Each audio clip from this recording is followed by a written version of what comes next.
দর্শক দেখতেই পাচ্ছেন ময়নাকে মসজিদের ভিতর রেখে এসে তার মা কিভাবে মসজিদ থেকে বের হচ্ছে, এমনকি তার চাচা দেখুন দেয়াল থেকে লাফ দিয়ে সরাসরি চলে যাচ্ছে। সিসিটিভি ফুটেজে সেই ভিডিও রীতিমতো ভাইরাল, দর্শক দেখতেই পাচ্ছেন। আসসালামু আলাইকুম সম্মানিত দর্শক মণ্ডলী, অবশেষে সব তদন্তের পর বেরিয়ে আসলো ময়না চাঞ্চল্যকর তথ্য। আসল অপরাধী কি, এর পিছনে কারা জড়িত রয়েছে, অবশেষে এই বিষয়ে মুখ খুললেন ময়নার বাবা। তিনি বলতেছে যে এর পিছনে জড়িত রয়েছে নাকি তার স্ত্রী।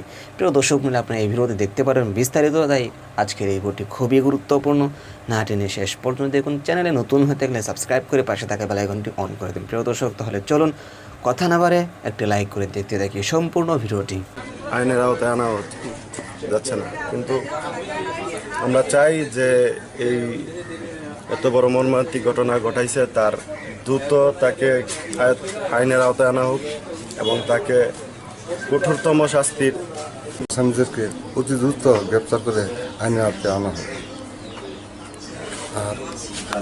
আর আমাদেরকে নিয়ে যারা এই অপপ্রচার চালাইতেছে তাদেরকে আল্লাহ বিচার করব এবং প্রশাসন তাদেরকে শনাক্ত করে দোষী সাব্যস্ত করে বিচার করার আমি দাবি জানাচ্ছি।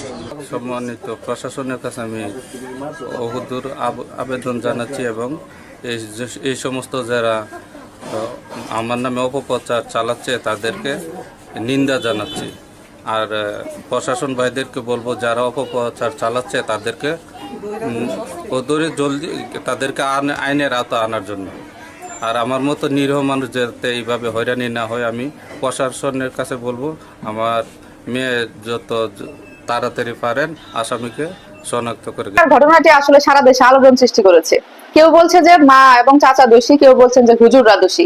এখন শুনেন, একদল মানুষ আছে যারা কিনা দাড়ি টুপি দেখলে তাদের উপরে দোষ চাপিয়ে দেওয়ার চেষ্টা করে।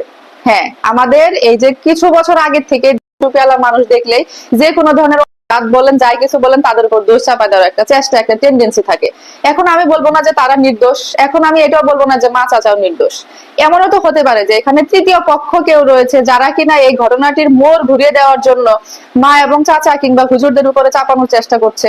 শুনেন, যে এই কাজ করেছে সে তো আর চাইবে না যে মানুষ তাদেরকে ধরুক, তাদেরকে ধরে শাস্তি দিক, সেটা তো আর চাইবে না। যে এই কাজ করেছে সে তো আর কোনো প্রমাণ রেখে যায় না ধরার জন্য, যে আমি প্রমাণ রেখে গেলাম মানুষ আমাকে ধরুক। সে তো চাইবে লুকায় থাকতে, সে তো চাইবেই যে আমাকে যেন না ধরতে পারে। সেজন্যই হোক কিনা এই ধরনের বিভ্রান্ত ছড়াচ্ছে কিনা কে জানে।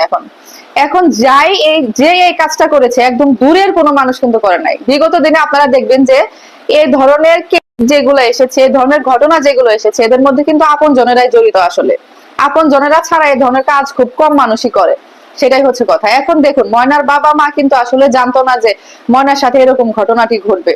আমরাও কিন্তু জানি না যে আগামীকাল আমাদের সাথে কি ঘটবে, কি হতে যাচ্ছে। তো আমাদের উচিত হচ্ছে যে সচেতন থাকতে হবে অনেক বেশি। এখন আল্লাহ যদি কপালে রাখে হবে, কিন্তু আমাদের সচেতন থাকতে হবে, সতর্ক থাকতে হবে। সচেতনতা এবং সতর্কতায় পারে আমাদেরকে একটা বিপদ থেকে রক্ষা করতে। এখন আপনাদের ঘরে যাদের ছোট বাচ্চা আছে, শুধু মেয়ে বাচ্চা না, মেয়ে এবং ছেলে দুই বাচ্চাদেরকে আপনারা নজরে নজরে রাখবেন। সে কি করছে, কার সাথে মিশছে, সে রুমে একা থাকা অবস্থায় কি করছে, তার বন্ধু বান্ধব গুলো কেমন, তার টিচাররা তার সাথে কেমন আচরণ করছে, কে তাকে কোলে নিচ্ছে, কে আপনার বাচ্চাকে চিপস চকলেট কিনে দিচ্ছে, এগুলো কিন্তু আপনারা অবশ্যই সবসময় খেয়াল করবেন। এগুলো যদি খেয়াল না করুন, আপনারা যদি এই যে মোবাইল টিপার ধান্দায় থাকেন কিংবা পাড়া প্রতিবেশীদের সাথে গল্প করার ধান্দায় থাকবেন, দেখবেন যে কোন ধরনের কোন অঘটনা আপনার সাথে ঘটে যাবে সেটা কিন্তু আপনি নিজেও টের পাবেন না বা বুঝতে পারবেন না। সেজন্য সবার উচিত সব বাচ্চাদের প্রতি একদম সবসময় নজরে নজরে রাখা। নজরে না রাখলে কি হয়, যে দেখুন একটু সময়ের জন্য খেলতে গেছে, খেলতে যায়, সেটা এত বড় একটা অঘটন ঘটে গেল। কিন্তু এই যে আরো যারা খেলার সাথে আছে তাদেরকেও কিন্তু জিজ্ঞাসাবাদ করা উচিত যে লাস্ট কোথায় দেখেছে, কার সাথে দেখেছে, এগুলো জিজ্ঞেস করলে হয়তো অনেক ধরনের অনেক রকম তথ্য বের হয়ে আসবে। এখন কথা হচ্ছে যে আমাদের উচিত হবে একদম প্রমাণ না হওয়া পর্যন্ত কারোর উপরে দোষ চাপানো। তবে আমরা ধারণা করতে পারি, ওই যে অনেক মানুষ আলোচনা করে ধারণা করে যে হতে পারে এরকম, হতে পারে ওরকম। এরকম বলার কারণ হচ্ছে যে এই ঘটনাটি মানুষের মনে দাগ কেটেছে।